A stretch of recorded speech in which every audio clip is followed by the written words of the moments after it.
The world, your teachers, and your parents have been lying to you your entire life about how to study. Since elementary school, you've been taught to take notes, highlight key facts, and memorize all of that later on. But here's the truth, most of that isn't actually helping you learn. You might feel like you're doing something, but that's what I call false productivity. You're technically busy, but you're not actually learning. I'm Logan, I'm a sophomore at the University of Arizona, and this channel is all about helping college and high school students find their path forward. In this video, I'll be explaining why taking notes is not actually a great idea and giving you 3 things that you can do instead. By the end, you'll know how to study properly and find out how I get on the dean's list every semester. So here's the problem. A lot of students treat writing as learning.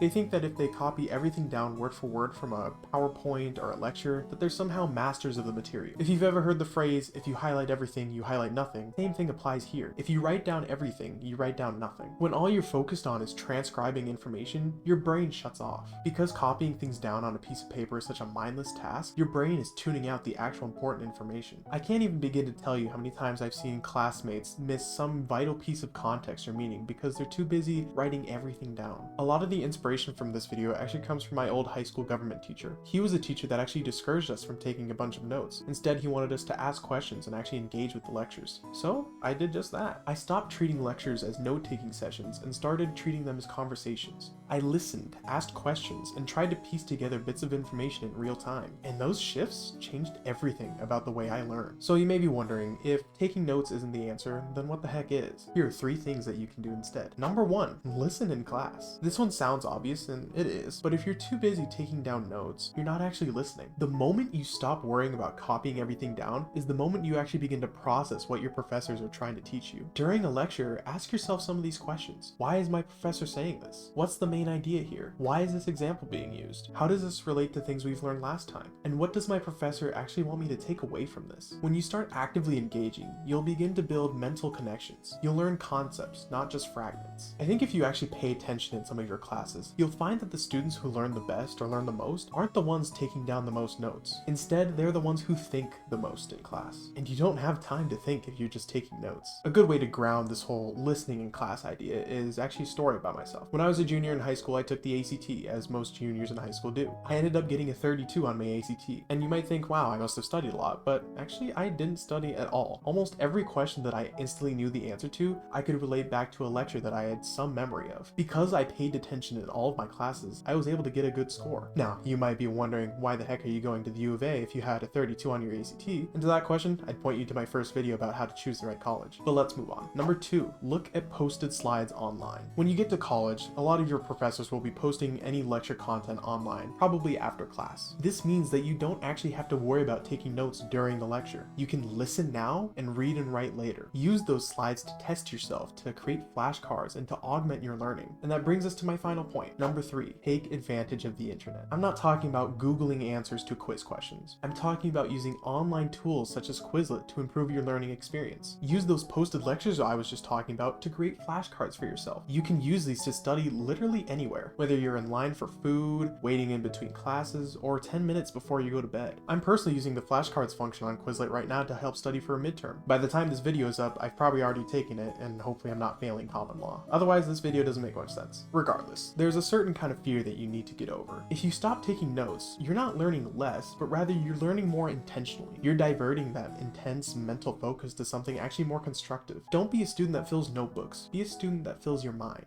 Next time you walk into a lecture hall, put down your pencil, close your Google Docs tab, and just listen. Treat your lectures like a conversation. Use the slides to create flashcards and test yourself. You'll be amazed at how much you can actually learn. I hope you found this video helpful. If you did, subscribe for more content on improving your college experience. If you're still trying to figure out what you actually want to study, check out my other video where I help you decide your major in like 10 minutes with a flowchart I made. Thanks for watching, and I hope I'll see you in the next one.